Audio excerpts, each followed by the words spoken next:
Great. Thanks very much, Amy. Again, Marcus Pochner. We will go through, we have about 34 slides, folks, that we're going to walk through as a team here. Really some introductory, show you a lot about the two neighborhoods, and we have a lot of graphics to kind of walk through. As you know, you've met many of our team participants here, but I just want to be sure to point out a couple that are going to be very important tonight for question and answer. Myself and Bonnie, who you're going to hear from in our main presentation, Matt Childers as well on behalf of Dreamfinder Homes. I also want to introduce Paul Brady, Alyssa Butler, Ryan Littleton, and Jamie Mott. Ryan and Paul, Ryan particularly on any engineering questions will be here. I want you to know we have the full team, full component here. So any questions you may have, hopefully we're able to get that information to you tonight or soon thereafter if we need to follow up with any information. Next slide, please. Again, as an overview of this neighborhood meeting to really garner that feedback, as you heard Amy say, and we really want to see what we can incorporate, how we can continue to put those values into our site plans. I just want to show you what we want to cover. So again, the introductions, talk a little bit about the Westminster process, right? The past, the present, how we're moving through that, reflect briefly on the comprehensive plan and preliminary development plan. Those are the documents that really guide us moving forward. We'll then have a builder introduction, and then we'll talk specifically about the neighborhood plans. Those neighborhood plans, as if you look at the right of the screen, we're here to talk about parcel A and A2, right? So we'll talk about that neighborhood. We'll show the conceptual neighborhood plans. Then we'll do the same for neighborhood A4. And then we'll also talk about just combined architecture for both of those. The architecture, how we see this, how we're trying to reflect the built environment in the neighborhood to really kind of show how we're trying to blend into the existing space. Next slide, please. This just shows you, just so everybody understands, and we'll talk about the notice area in just a moment, but as you look right, parcel A2 and A4, you know, right along Lowell Boulevard, north of 84th, and then again, north of 86th. These are such important neighborhoods as they, you know, abut Shaw Heights. It really starts to show Lowell, the improvements that we're going to do there, and how this really reflects a lot of the documentation that we've talked about. We talked about sensitive neighborhood areas as we talk about the context of Lowell. This is such an important street. We want to be sure that we get this right. So we're happy and excited to share the details of our neighborhood planning. Next slide. This does show, as we look at how we provided our notice, we delivered approximately 900 notices. You see that that shows the area around each of the two parcels. Of course, a lot of our Shaw Heights neighbors, as you can see the Flynn Elementary School in Shaw Heights Middle, you see the boulevard there, Shaw, and then of course then south of 84. So I just want to show you the context of this neighborhood notice. We also certainly appreciate that the city streams this meeting, that it's available for others to watch at any time. But all of you in these areas receive direct notice for this meeting. Next slide, please. Again, folks, if some of you are new or haven't been to a number of our meetings in the last couple of years, just to give a kind of an overall timeline on the Uplands project. This has certainly gone through a wonderful kind of in-depth planning process with the city. There's a number of stages to go through this. So on the left, you see kind of the November 21 to January 2022. These were all the things that were approved during those months. That was the approval of the rezoning, the annexation, and the PDP for all 5 subject areas. And that allowed the planning team, our team, to move forward with site-specific ODPs. ODP stands for Official Development Plan. So we were doing preliminary, but now these, what we're showing you tonight, are site-specific planning for each of the neighborhoods. Then you transition to the right of your screen. In September of 2022, we also received the approval of a service plan to form a metro district to build, finance, and maintain about $60 million in public infrastructure. We'll talk a lot about that tonight. That's certainly a key component. But you see the initial approvals, the rezoning, annexation, PDP, and then the service plan and metro districts that were approved in September of 2022. Next slide. So as I said, we want to talk a little bit and reflect on these documents that really are our guidelines, our standards, what we have to meet in our official development plan. So I just want to go back for a moment and talk about that preliminary development plan. Again, these were approved in January of 2022. And this is parcel A. What you see on the map is all of parcel A. Many of you are very familiar with this. It's the largest parcel of Uplands, and really what we've spent a lot of time talking about. I just want to show a couple of things that are in those those guidelines, those documents from the PDP. First of all, there's a max density of 10.3 dwelling units per acre. Again, DU per acre, as you see that denoted a lot. Dwelling units per acre, that's the max density, and it shows the max units. That's for parcel A2 there in the orange. So you see that. In blue, it's a little light on this screen, the very corner right at 84th and Lowell. That's a max density of 9.5 dwelling units per acre and a max units of 129. Bonnie will talk about how we're well within those standards, how we reflect those in our plan. But again, this is what the PDP said had to be put there. Additionally, the uses, the housing typology or the variety allowed there, single family detached, single family attached, SFA, single family attached, which are paired homes, and single family attached in townhome variety. We'll go through all of those in site specific planning, but those are the uses that are allowed in these parcels. Next slide, please.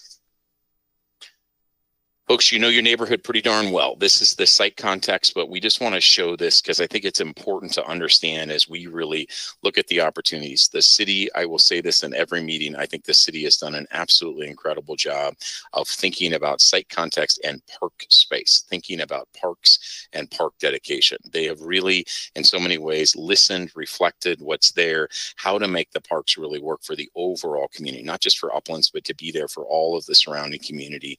And you can see that in all of our planning. So in this, you see PA2 and PA4 to see those two parcels, those neighborhoods that we're going to talk about in a few minutes. But we want to show that along with that dark blue color. That is the public land dedication. So PLD, you'll often hear that denotation, but public land dedication throughout our site. So we're showing this holistically across Uplands to really show you all of this land that will be dedicated to the city.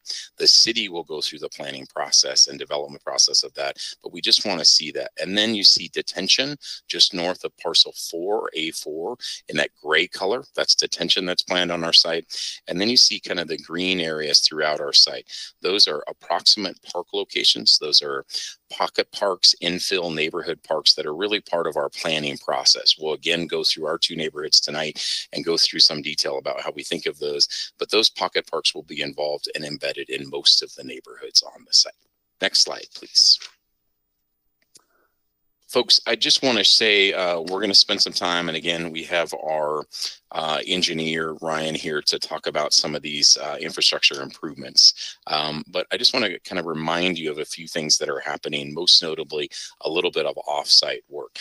This has gone through a master infrastructure plan that is a separate submittal that the city has been thoughtful again to say, hey, before any homes are built, before there's model homes, we want the infrastructure to be improved. We want the infrastructure to be improved on our edges, your edges. So that is done first before we can do any building of homes. I think it's been very prudent, and we're finalizing that process now. We're in the last few months of that. This shows a couple of those. I just want to point out again, the sanitary sewer improvements and upgrades, primarily on Lowell and just a little bit above Shaw Boulevard. This next slide shows then some other improvements. These are the water improvements. If you look at this next slide here, it shows really, and obviously makes sense as we put the streets and the neighborhood fabric into the site, you see the water improvements and upgrades. Of course, there is some offsite south of 84th down to Bradburn along Lowell. There's improvements there, but you really see all the water improvements and upgrades, the lines that come into the site to serve Uplands and to improve the service for all the surrounding neighborhoods as well. Next slide, please. Last one we just want to point out, and maybe we'll go into a little more detail. This is the storm drainage improvements and upgrades. So many of you know about existing issues that happen today. We think it's imprudent. The city thinks it's absolutely prudent and required that we make these improvements now to really help with some of that offsite. So again, this shows some improvements planned along Shaw Boulevard. Next slide. This shows all of them together. So if you think of the whole infrastructure picture, of course, we could go into much more detail, but it really looks at those planned improvements, again, that must come into place. Many of these come into place before we start construction on any of the neighborhoods. Next slide.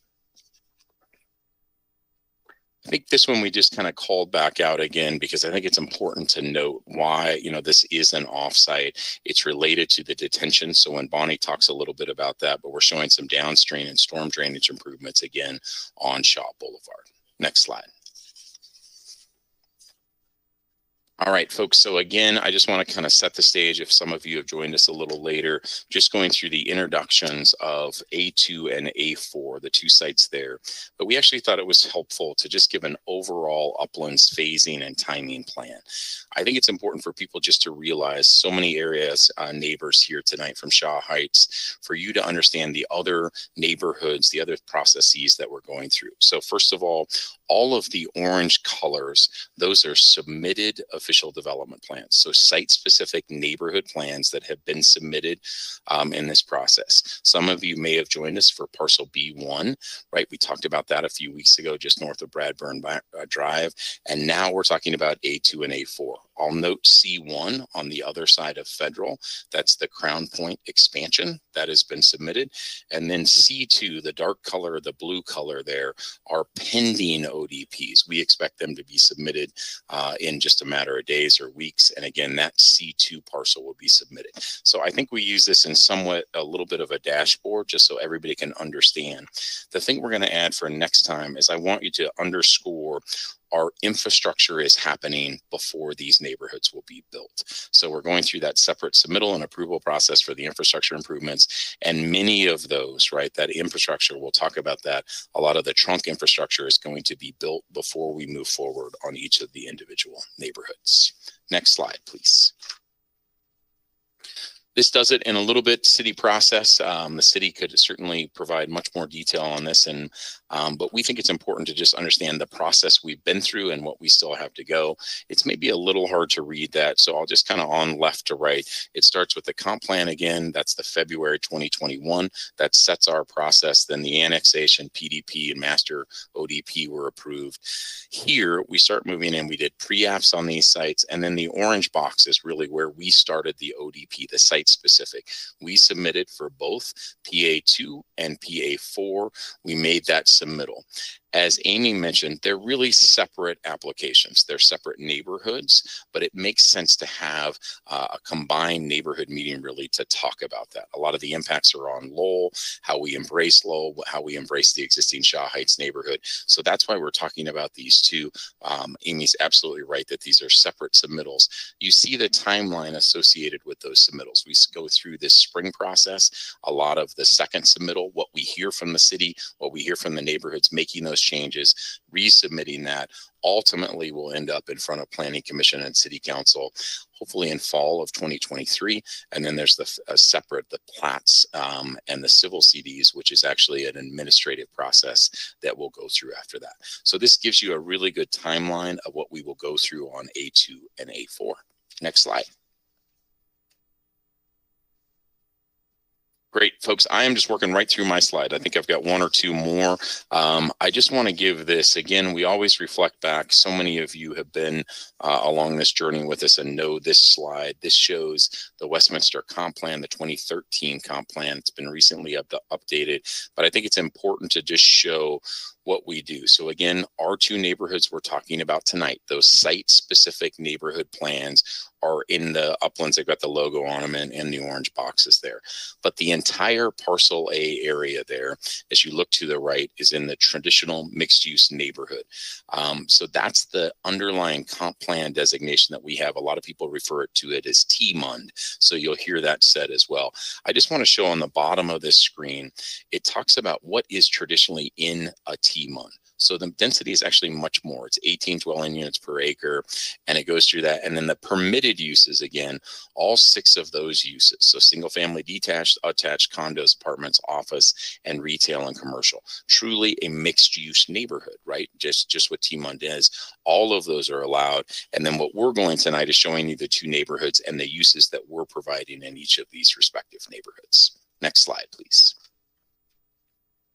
This is my chance to take a break for a second. I'm going to introduce Matt Childers. Matt is here on behalf of Dreamfinders Homes. Matt is the builder of these 2 neighborhoods. And Matt, maybe just a little introduction on your company, and then Bonnie, we'll move to Bonnie to talk about the neighborhood plans for each one of those.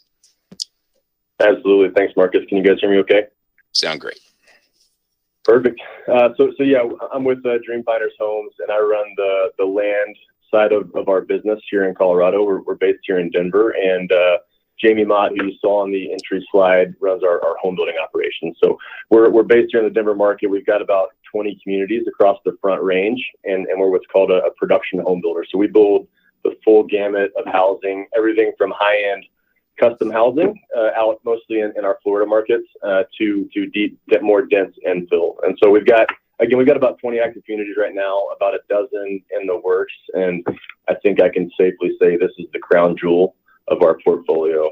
We couldn't be more excited to be a part of the more full vision of Uplands, and we're excited to just have an absolute Class A team across the board.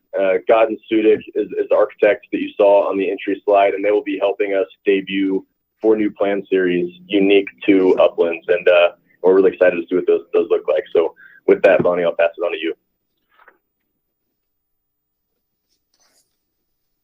Thank you, Matt. Thank you, Marcus. Amy, if you could go to the next slide. We are going to start with planning area A2. Thank you. So this is a piece located at the southeast corner of Lowell and 87th. Next slide. So here's the master plan for this first A2 neighborhood. We have approximately 110 single family attached homes. That breaks down to about 30 paired homes and 80 townhomes. In addition, we have 25 single family detached homes. Those are in the lightest yellow color. So that's a total of 135 homes. As Marcus noted, the PDP allows up to 143 homes within this neighborhood, so just under that.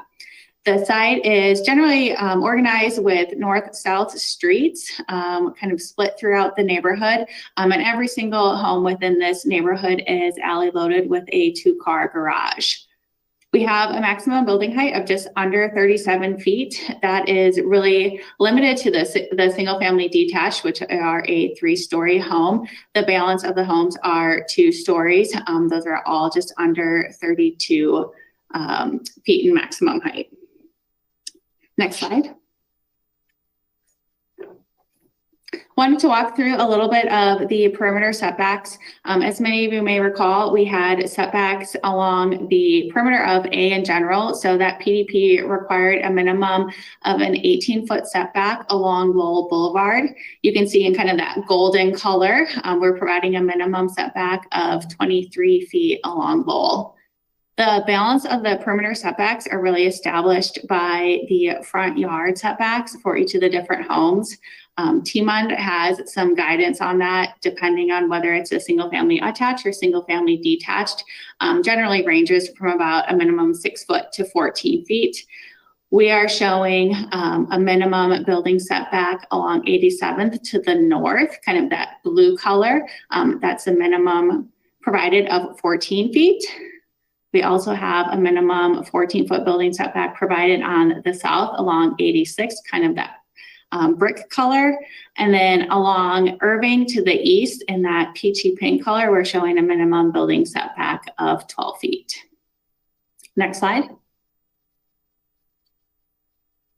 We also wanted to walk through the parking for this individual neighborhood. So TMUND and the Westminster City Code has different parking requirements for the attached versus detached homes. Both of them require 2-car garages, which are provided with every single home type. For the attached homes, the code requires 1 guest space per 3 homes, while the detached requires 2 driveway spaces for homes. We are requesting an exception that those guest and driveway spaces instead be provided with on-street parking. So we're providing 179 on-street parking spaces. That is excluding the spaces along Lowell. There's 14 spaces on Lowell that are not included in that number. So code requires a total of 357 spaces. We're providing 449 parking spaces, and then there's an additional 14 spaces provided along Lowell. Next slide. And here is one of our amenity spaces. If you look in the bottom right corner, there's a little key map showing where that view is located. So looking south down that courtyard park, we have a number of different amenities within this park. It's about a ½ acre in size and will be publicly accessible. This includes, as you can see, an open lawn with shaded seating areas on both sides. It includes community gardens with seating and a large shade structure. We also have pollinator plantings and buffers between the amenities and residential homes. Next slide. Moving on to planning area A4. Next slide. So this is the neighborhood located at the northeast corner of 84th and Lowell. Here we have a total of 127 homes on just under 14 acres. So that's just under the 129 homes allowed within the PDP. This neighborhood also has a mix of paired homes, townhomes, and single-family detached homes. Both the townhomes and the single-family detached homes have a tuck-under condition. As many of you know, there's a lot of grade within this particular part of Uplands. So we have a tuck-under home type to help address the grades. Starting along Lowell on the west side, those brown home types, those are 2-story paired homes in compliance with the master ODP. There's a total of 36 paired homes within this neighborhood. We have 55 townhomes in this neighborhood and a total of 36 single-family detached homes. Again, the maximum building height is just under 37 feet. That's those 3-story single-family detached homes. And then the balance of the homes are just under 32 feet. Next slide. Again, wanted to walk through setbacks on this neighborhood as well. So again, along Lowell, the PDP required a minimum building setback of 18 feet. In this location, we're providing a minimum building setback of 30 feet. That's that golden yellow color on the left. On the north, we have a minimum building setback of 14 feet. On the right along Irving, we have a minimum building setback of also 14 feet. And then we're currently showing along 84th, minimum building setback of just over 30 feet. Working through our city comments that we received from staff, we're trying to figure out some better solutions for grading in this neighborhood in general. As you know, there's a lot of grading within this neighborhood. We want to make sure that we're minimizing the walls and creating the safest conditions that we can.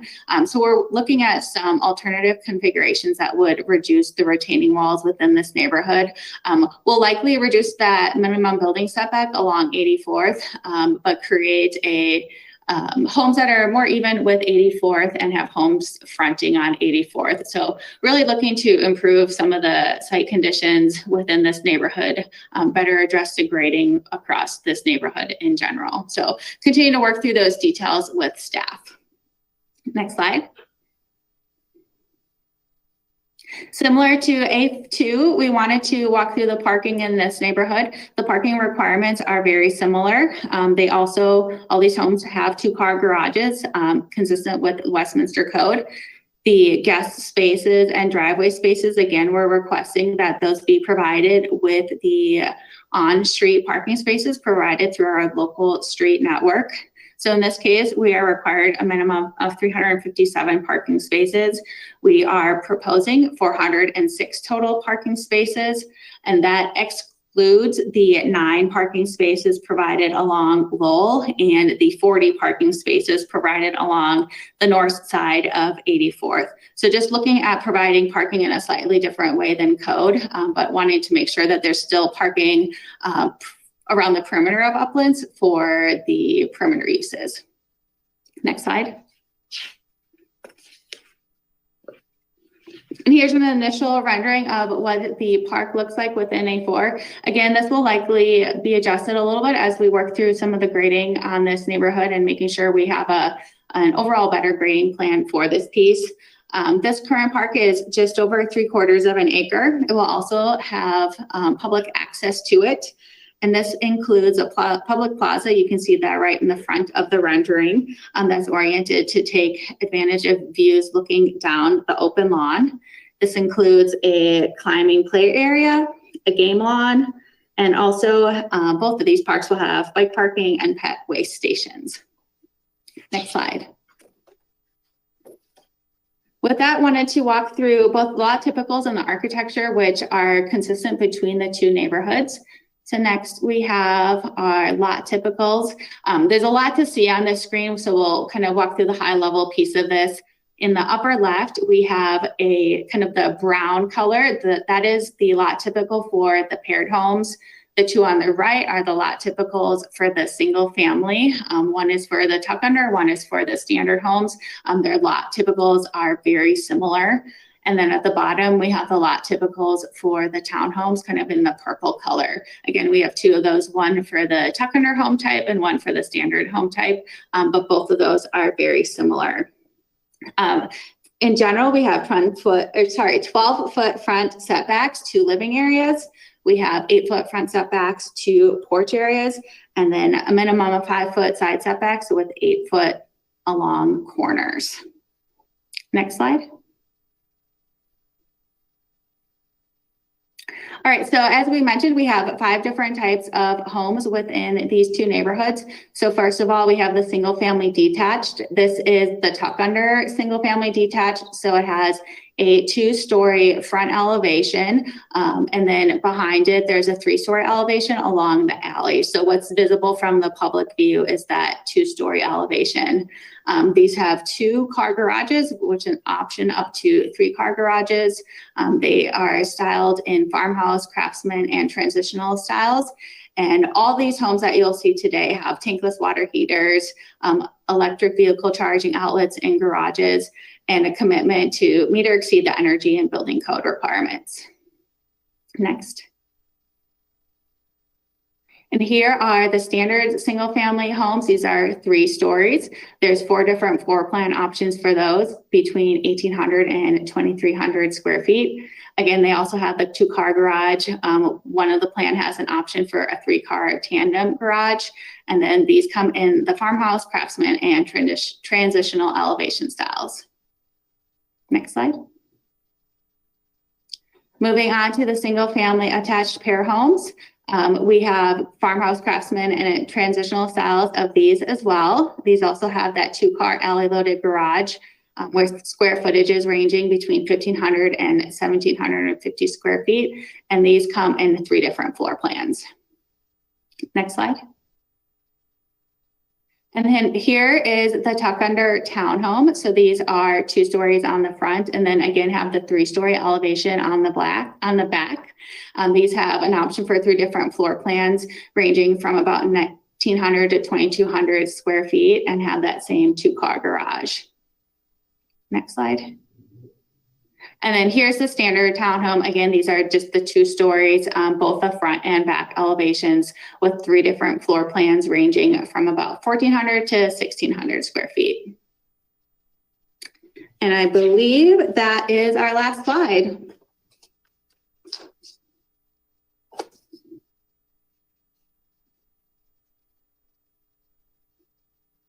Okay, thank you. I'm, again, for those of you who have joined later, Amy Johnson, Senior Planner and your main point of contact for these 2 projects with the city. And I will just go over the process that they will need to go through with you. So here's an overview, and it's a bit similar to what the applicant showed just a little bit ago. They've already gone through a rezoning, preliminary development plan, and a master official development plan, and all of the items needed for those things, including public hearings and so forth. Now we are at the official development plan applications. They have been through 1 staff review, and of course this is the neighborhood meeting, or as we are sometimes now referring to them, project meetings. And of course we'll have additional staff reviews as needed. Then it will go to Planning Commission and City Council for a final decision. After that, assuming that they receive an approval decision, the civil construction drawing and building permit processes are administrative, and staff, most of the same staff that have reviewed the official development plans will also review those to ensure that the criteria are met and that they match basically with the official development plans that were approved. For approval of an official development plan, section 11515 of the Westminster Municipal Code establishes that 17 criteria shall be considered, covering parking spaces, stormwater drainage, pedestrian connections, traffic and peak trip accommodations, compatibility of design with the surrounding area, conformance with the comprehensive plan and all city codes and ordinances, consistency with the existing preliminary development plan, and in this case, consistency with the master official development plan. And we have many staff members reviewing those to ensure that they are met. And again, you are able to type in questions or comments at any time into the question box.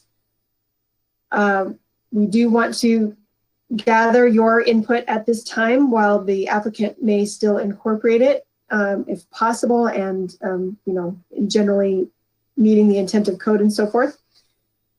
If you are logged in on a cell phone or a tablet, it will not allow you to speak, but if you are on a laptop or a desktop computer and would like to speak, you may type "I would like to speak" into the question box, and we will call on you after we have read all of the questions that have been entered as text.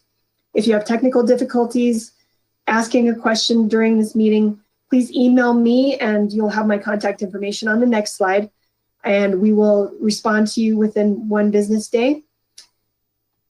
And please, for this meeting, try to keep your questions focused on these projects. If you have a question about anything else besides these projects, you can also email me or call me. Again, you'll have that information on the next slide.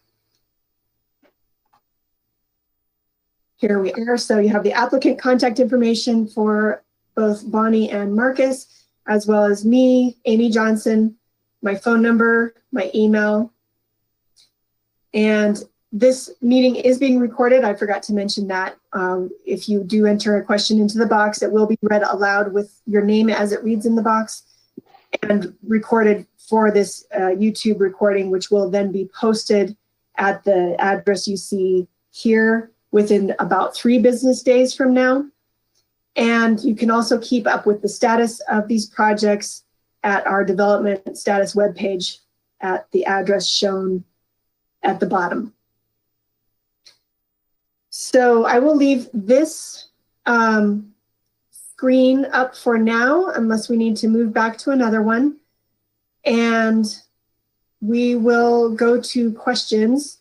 Jacob Kaza, another staff member with the city, is going to be reading those questions. Hi, Amy. We have several questions in already. So the first one is, where does the water come from for this development, and how does it get to the site? And sorry, that's from Janelle Younger. Okay. Marcus, would you like to talk to that? Yeah, I think we're going to have probably Ryan address that directly, Ryan Littleton. So again, I'll be happy to try to move him through our team, and he can go through maybe some of those infrastructure improvements on that. Sure, happy to. Go ahead. So we're tying into existing city facilities. We're tying into an existing 24-inch main on Lowell near Bradburn, and this project's also creating an opportunity to strengthen the city's network. So we'll be tying into existing facilities in a couple places. Approximately Lowell and Bradburn will tie into an existing 12-inch line near Federal and 84th, and then additionally a 12-inch line near Lowell and 88th. So those are our 3 primary connection points initially, again, strengthening the city's existing network, serving all of Parcel A.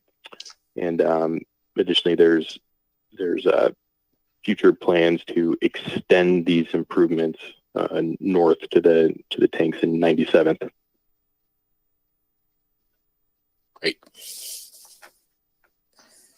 Okay, the next question is, I'm going to combine it with another one also from Janelle Younger.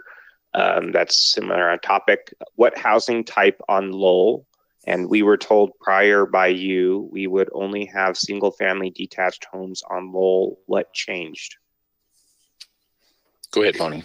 Yeah, I can answer that. So both in A2 and A4, we are showing paired homes fronting on Lowell. That is consistent with what is shown in the master ODP, kind of the different iterations as we were working through that process, committed to only single family detached or paired home types at a maximum of 2 stories. So that's what was included in the master ODP and approved in January of 2022 and what we are providing with these ODPs.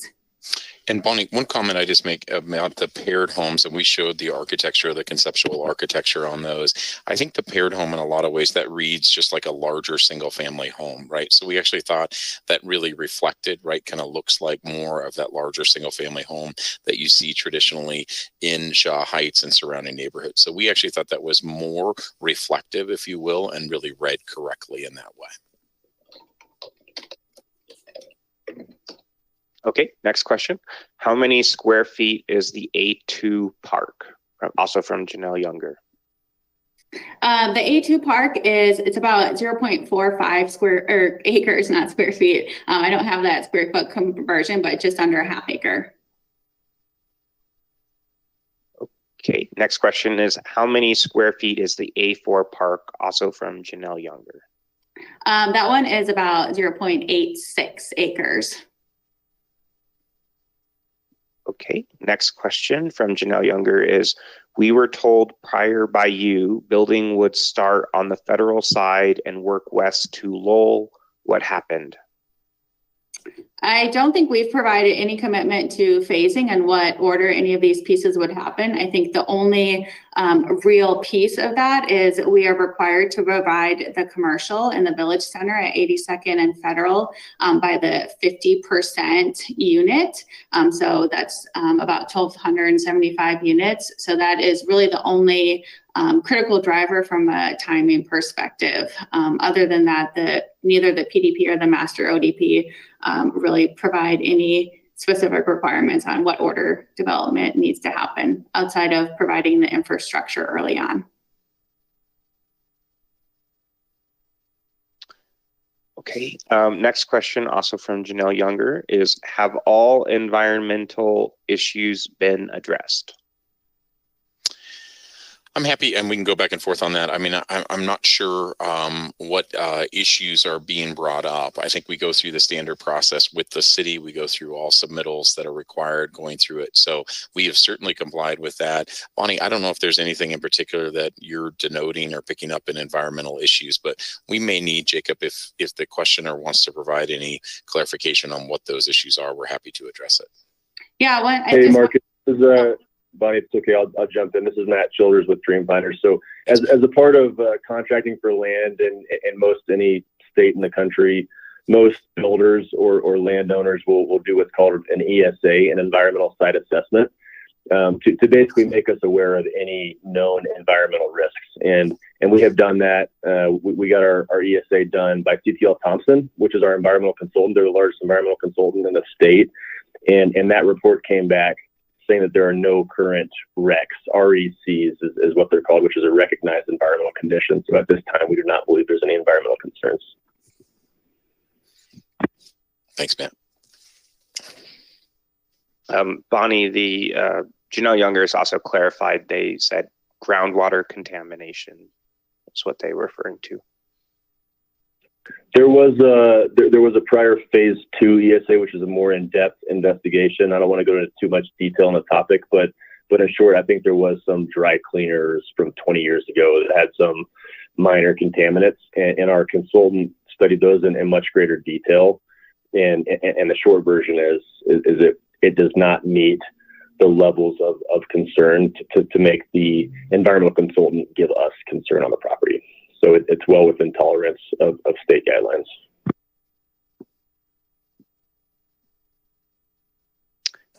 Okay, the next two are basic, I think they're statements, also from Janelle Younger. Says, Bonnie, that's not what Jeff told us on housing on Lowell. And then Bonnie, again, not what Jeff told us. Again, what we're showing is consistent with the master official development plan. That's what was included in our presentations in front of Planning Commission and City Council. We specifically noted these requirements, knowing that this was a sensitive perimeter to the development. So this was what was presented in the public hearings and what is in the recorded master official development plan. Bonnie, I just said maybe one thing to add to that. You're right. We talked a lot about the perimeter sensitivity zone, right? That setback along Lowell and really Shaw Heights neighborhood, particularly on the A4 site. Bonnie, just to other thing to reiterate, as you talk about that housing type, right? We're using the paired homes, but we're also on A4 doing a much larger building setback, right? It's required to be here, and I think we're at 30 feet, right? We're really trying to respect that separation there of that as well. Yes, particularly along 84th, that setback is bigger. Okay, great.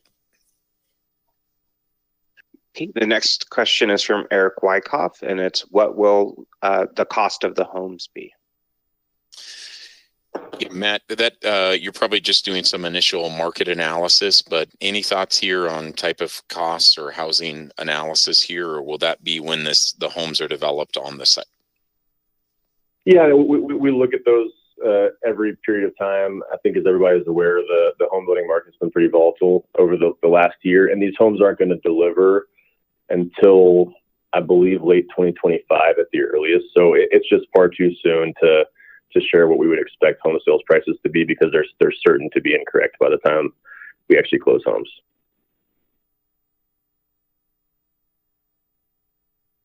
Okay, the next statement, which I believe is in regards to the questions about environmental issues and groundwater contamination, is from Janelle Younger, and it says, it was above legal limits. I don't really hear a question there. I'm not looking to get in a fight over the topic. I have reports to the contrary.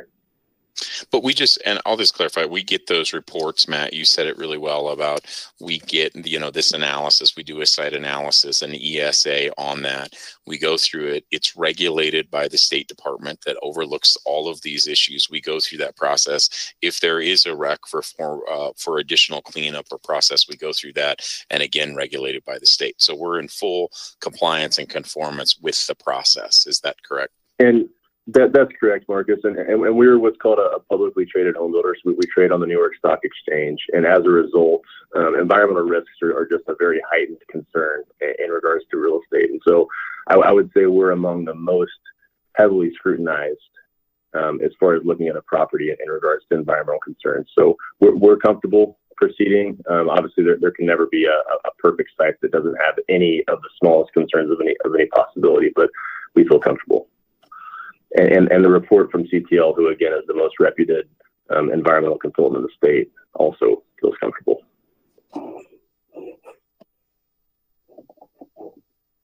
And then this question is from Eric Wyckoff. It's, to dream finders, take a guess at cost. I think it's for the cost of the homes.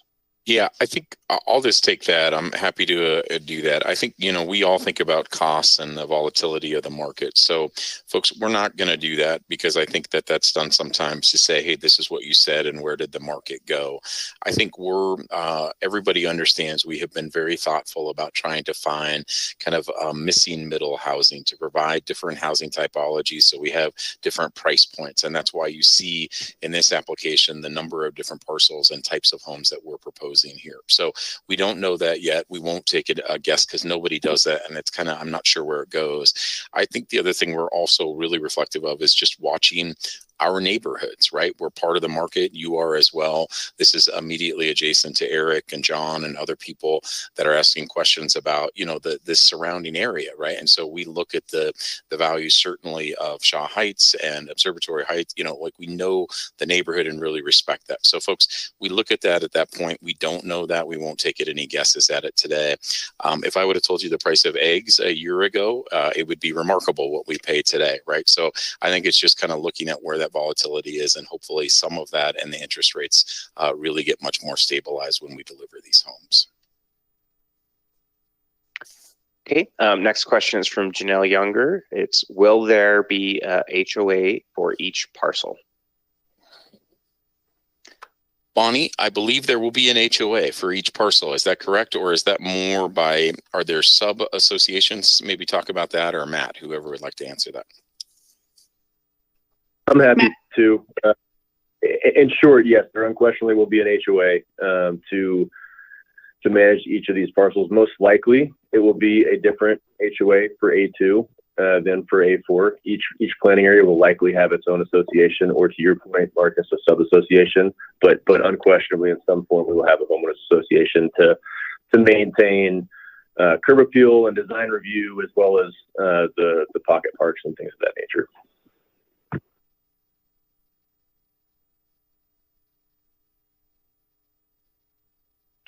Okay, we don't have any other questions in at the time. Maybe we should give it a couple minutes and see if anybody thinks of something.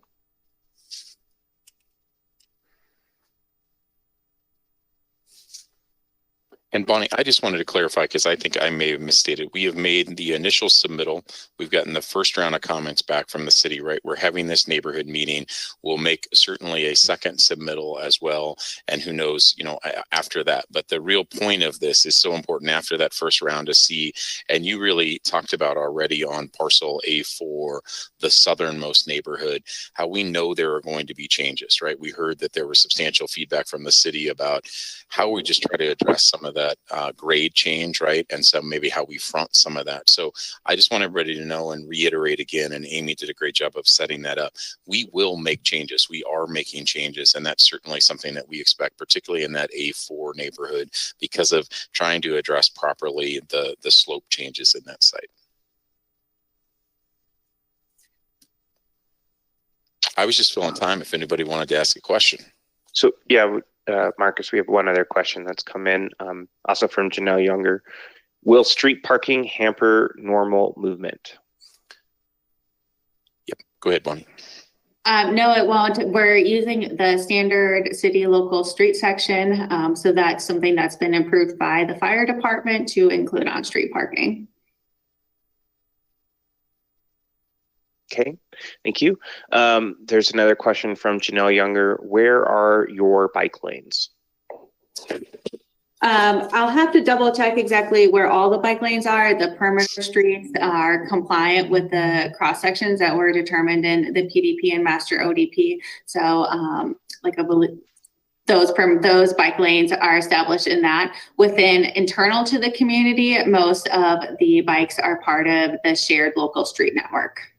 So Bonnie, on this site, just for clarity, the street sections that we showed in the master ODP and the PDP for Lowell and 84th, right? Those showed bike lanes and so forth. So we're compliant or in conformance with those, right? So not that we're not showing those, it's just that that was in kind of an underlying document. Is that fair? Yeah, absolutely. Thank you for talking so I could look while you were talking. So both 84th has a bike lane in the PDP, and the infrastructure CDs that are in review right now are consistent with those street sections. Lowell also has a bike lane on either side, so that is consistent with the PDP. And I believe the rest of them, just trying to check on Irving real fast, but the local streets are just part of the shared street network. Great. Okay, there's another question. Go ahead. Sorry. There's another question from Janelle Younger. How will U.S. mail be handled? So within each neighborhood, we will have little mail kiosks for mail to be located. So that'll be kind of gathered within each neighborhood. And that's very common now. That's certainly how neighborhoods develop, particularly with different types of housing along the open space. We use those honestly as kind of gathering locations as well, right? So that is much more efficient for the U.S. Postal Service. It's also just a better neighborhood design tool. We actually think it's really important for that. So it's a good question.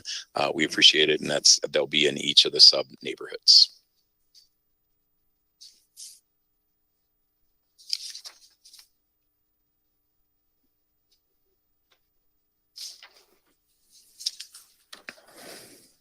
So again, we're out of questions. I don't know if we want to give it just one more minute, see if anybody else has any others.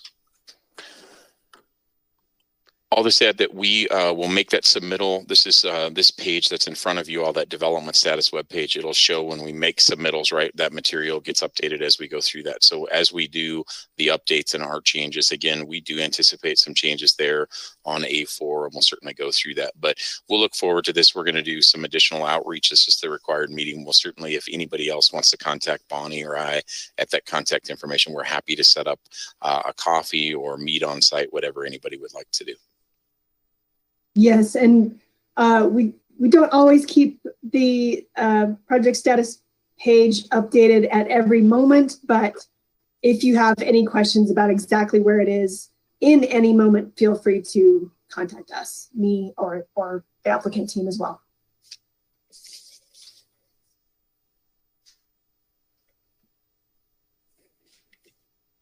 There's just one other question right now, also from Janelle Younger.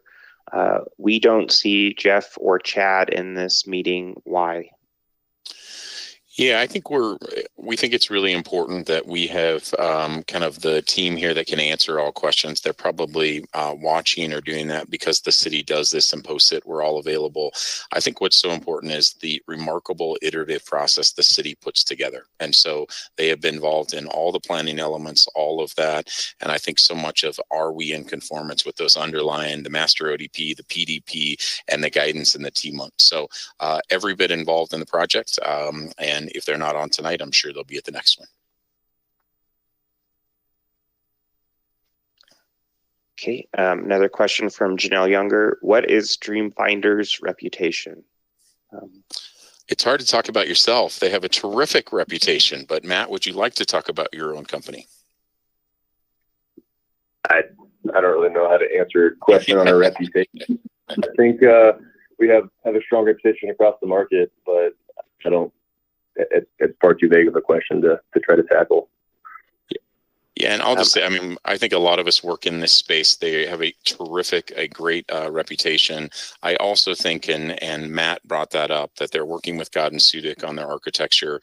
God and Sudik is, I think, just remarkable at what they do at looking at neighborhoods and trying to not be something that doesn't blend in. So I think designing new home plans to really fit the existing context, the existing neighborhood, and really be that. So again, I think the ability that Dreamfinders is saying that, hey, we want to be great neighbors, right? We want to show this and go through that. We think that's really important. We think as an overall Uplands, how important it is that we have a builder that's willing to go through that process and really try to reflect those values that you already have in your neighborhoods. There's a follow-up question to the question on reputation from Janelle. How is their quality of home? Yeah, I would say we're among top in class on the quality front. Most notably, I would speculate something only like a quarter of the home builders in the state of Colorado build townhomes.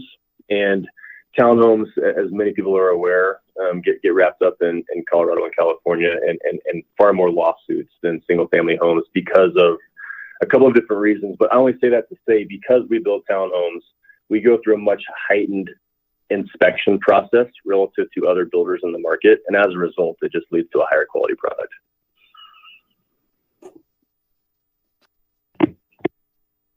Okay, there's another question from Janelle. Is it true Dreamfinders backed by Vardy?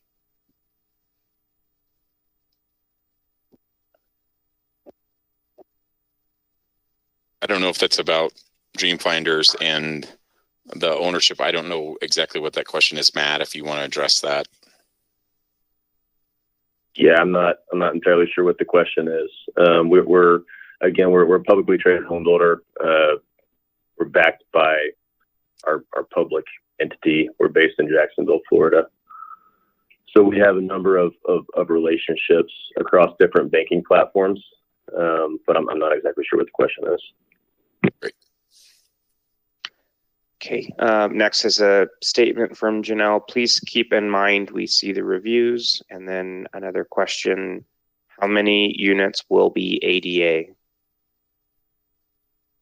I can answer that one. We are working through those details with each of these ODPs. It's really specific to how the grading works for each individual unit. So we're continuing to study that. That is part of our ODP review process, showing how we are complying that. So we will comply with all housing regulations for accessibility.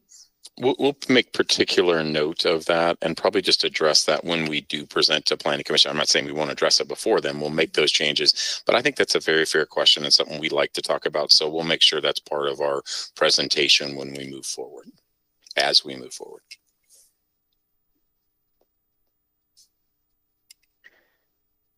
So Marcus and Bonnie, I'm not seeing any other questions, and it looks like all of our attendees have gone non-attentive. So I don't know that there's really anybody else watching at this moment. I don't know if we want to go ahead and wrap it up then.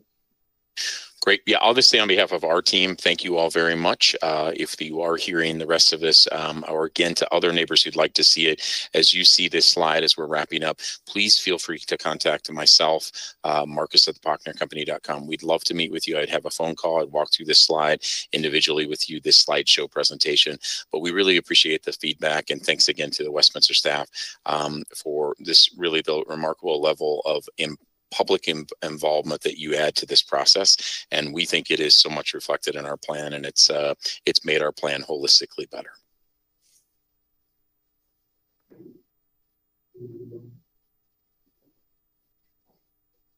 So with that, we may be signing off. Thank you all very much. Have a great night.